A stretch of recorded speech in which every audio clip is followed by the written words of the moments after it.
Muy buenas tardes, tengan todas y todos ustedes. Estimado diputado Jesús Villarreal Macías, presidente del Congreso del Estado, magistrada Norma Angélica Godínez, representante del Tribunal de Justicia del Estado, ciudadano Alfredo Lozoya Santillán, presidente municipal de Hidalgo del Parral, Chihuahua, diputadas y diputados al Congreso del Estado. Siempre es un gusto estar en Parral, pero ahora con una mayor motivación, que es la celebración de su 388 aniversario de su fundación. ¿Por qué estamos celebrando los 388 años de la fundación de Parral? Pues porque ya solo faltan 12 años para 4 siglos, y el regionalismo de Parral, ese sentido identitario de los parralenses, nos ha formulado a todos una celebración anticipada de 12 años. Así que cada año los parralenses tendrán que ir pensando no solo en convocar al Congreso, sino a distintos poderes, a distintas instituciones, y organizar la fiesta cada vez más en grande, porque los 400 años de Parral, ahí sí van a tener que echar la casa por la ventana. Nosotros nos sumamos a ese sentido regionalista y de la identidad que tiene Parral. Esta es efectivamente una de las ciudades más importantes de nuestro estado, preñada de historia. Se habla de sus monumentos. Estamos aquí ni más ni menos que en la casa que fue de Pedro Alvarado, este que hoy es el Palacio Alvarado, con sus puertas abiertas a todo el que quiera conocer lo que fue el esplendor de una fortuna minera puesta al servicio de este diseño arquitectónico colonial. Parral, que en la época de la colonia se llamó Real de Minas de San José del Parral, y que luego, en honor al padre de la patria, Miguel Hidalgo y Costilla, tomó por nombre Hidalgo del Parral, Chihuahua, es una de las ciudades más importantes de esta entidad, no solo por sus aportes para el desarrollo de nuestro querido estado, sino por el protagonismo que adquirió como uno de los principales y más ricos centros mineros, pero también como un centro comercial y político de primer orden que, como ya se dijo aquí, llegó a convertirse en la capital de la Nueva Vizcaya. Su territorio ha sido testigo de numerosos eventos que han marcado la historia de nuestro país. A Parral se le reconoce en la historiografía de la Revolución Mexicana, no solo porque de aquí se nutrió una buena parte de la División del Norte, sino porque aquí fue asesinado tras una emboscada el general Francisco Villa. Como todas y todos los aquí presentes estamos enterados, Real de Minas de Parral fue fundada en el mes de julio de 1631 por el gobernador de la Nueva Vizcaya,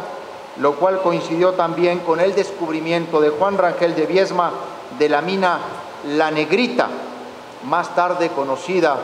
como La Prieta. Y fue este hecho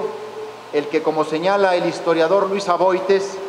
permitió que comenzara la primera bonanza de la minería en este lugar, lo que trajo como consecuencia que muy pronto, para 1632, el nuevo mineral floreciera en cuanto a población y comercio. Este mismo historiador Aboites señala: la potencia demográfica de Parral era impresionante, lo que indicaba las grandes posibilidades económicas que ofrecían sus vetas.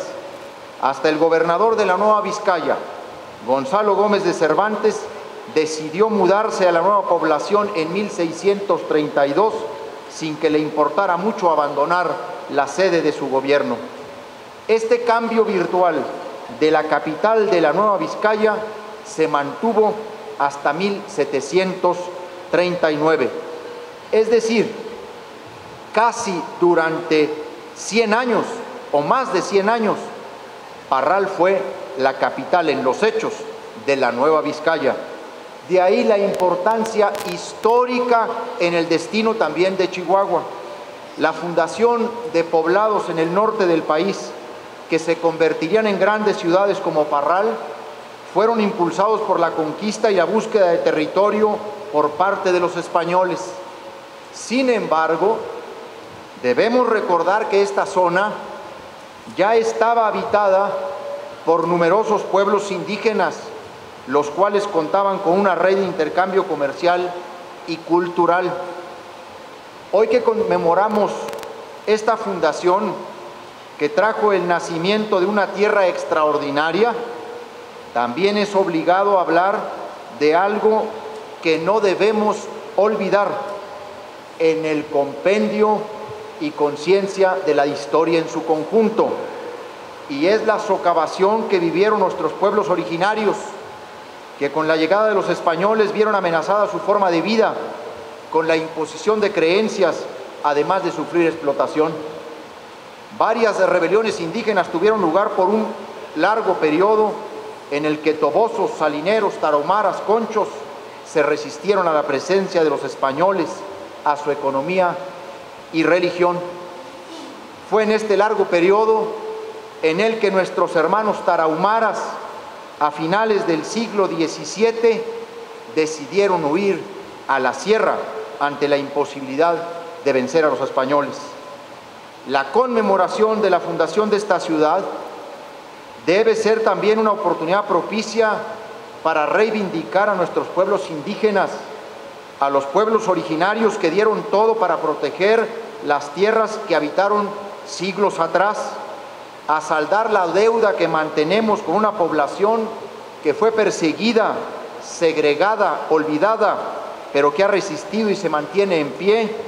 como una clara muestra de su arrojo, de su valentía y de su fortaleza. Son ellas y son ellos a quienes debemos responder con el mismo arrojo y compromiso, mismos que deben traducirse en el reconocimiento de sus derechos, no como una graciosa concesión, sino como la obligación que tenemos para mejorar sus condiciones de vida. En esta administración estatal nos hemos dispuesto a combatir la marginación, la discriminación y el abandono de este grupo poblacional con una visión basada en los derechos humanos. Por ello hemos implementado un trabajo interinstitucional y con los diferentes niveles de gobierno para alcanzar este objetivo. Como ustedes saben, en esta materia hemos trabajado en la transversalización de la política pública en materia de derechos indígenas. Se han brindado asesoría y acompañamiento jurídico-administrativo y servicio de intérpretes, principalmente en materia agraria, penal, civil, familiar, laboral, entre otras. Hemos impulsado la armonización legislativa integral en materia de derechos de los pueblos indígenas. Hemos trabajado en la realización de 2 consultas a las comunidades indígenas en el Estado. La primera en el 2017 para actualizar la Constitución en materia de participación y consulta de los pueblos indígenas, iniciativa que presenté al Congreso el 12 de octubre del año pasado. Ahora informo que en breve entregaré al Poder Legislativo Estatal la iniciativa de ley de consulta a pueblos y comunidades indígenas en Chihuahua. Asimismo, para avanzar en esta armonización legislativa, se está realizando la segunda consulta en el Estado, lo que nos permitirá, con la valiosa participación de las comunidades, actualizar nuestras leyes conforme a los avances internacionales en la materia, particularmente en los temas de autonomía, participación y representación política, salud, educación, alimentación, infraestructura, entre otros rubros. Con ello, queremos hacer patente nuestra convicción e intención de fortalecer la nueva relación que hemos construido con los pueblos indígenas, donde se dejen de lado las políticas asistencialistas y se reconozca su dignidad y defienda su derecho a ser sujetos de su propio devenir. Son justo este tipo de temas, este tipo de políticas las que nos deben unir, para las cuales debemos hacer frente común los tres poderes del Estado. Por supuesto que en una democracia en donde se precia la existencia de la división de poderes, es sano, es válido y diría yo hasta necesario que haya diferencias al interior y con otros poderes, porque el Congreso siempre ha sido un contrapeso fundamental, un instrumento para el fortalecimiento democrático que se enriquece con la pluralidad, con la diversidad de las opiniones discrepantes, pero resulta fundamental que a pesar de las diferencias ideológicas, conceptuales y de partido,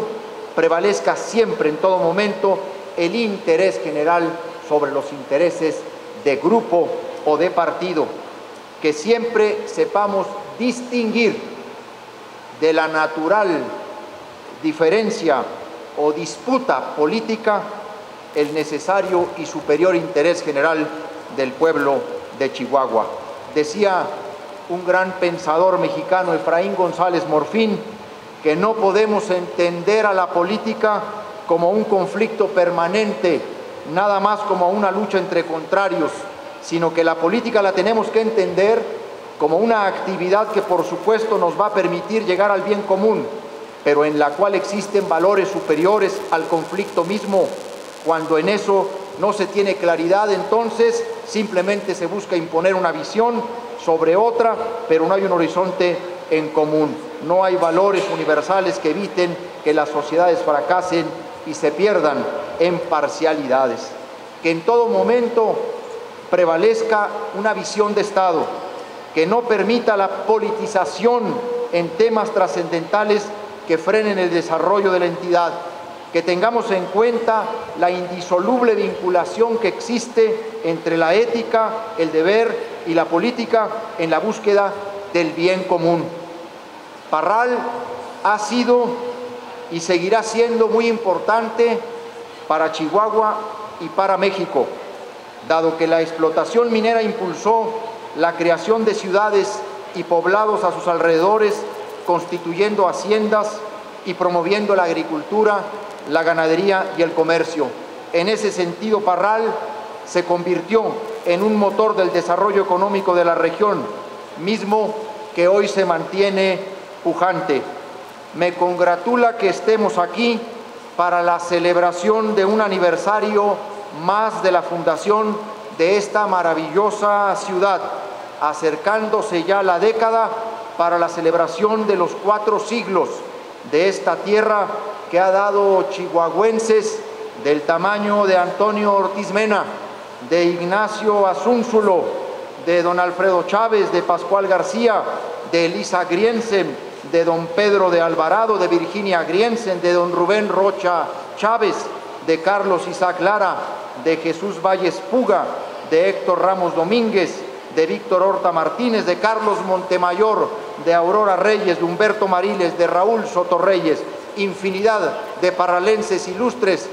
que dan prestigio y honor al pueblo de Chihuahua. Felicidades a Parral por un aniversario más de su fundación.